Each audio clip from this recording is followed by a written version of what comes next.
Info Afrique sur Al24 News, bienvenue.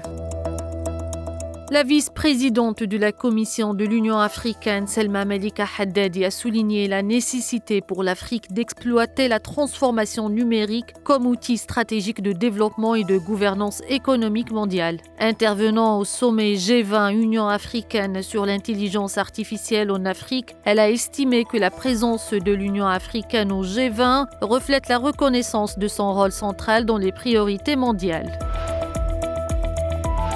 3 citoyens marocains ont été tués, plus de 400 interpellés mercredi lors de la répression de manifestations contre la situation socio-économique et la corruption, ont rapporté des médias. Plus de 300 blessés ont également été recensés. Plusieurs ONG et associations dont le réseau marocain des droits humains ont appelé à la sanction des auteurs des meurtres et à garantir le droit constitutionnel des Marocains à la protestation et à la manifestation pacifique.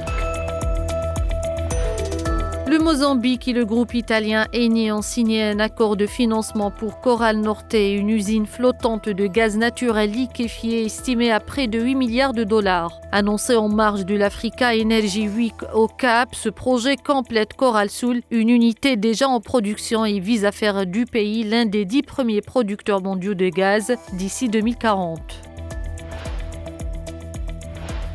Des milliers de manifestants ont défilé jeudi dans plusieurs villes malgaches alors que la capitale observait une pause stratégique du mouvement protestataire. Plusieurs pays ont appelé à un dialogue constructif pour résoudre pacifiquement la crise. Depuis le 25 septembre, la contestation a déjà fait au moins 22 morts selon l'ONU.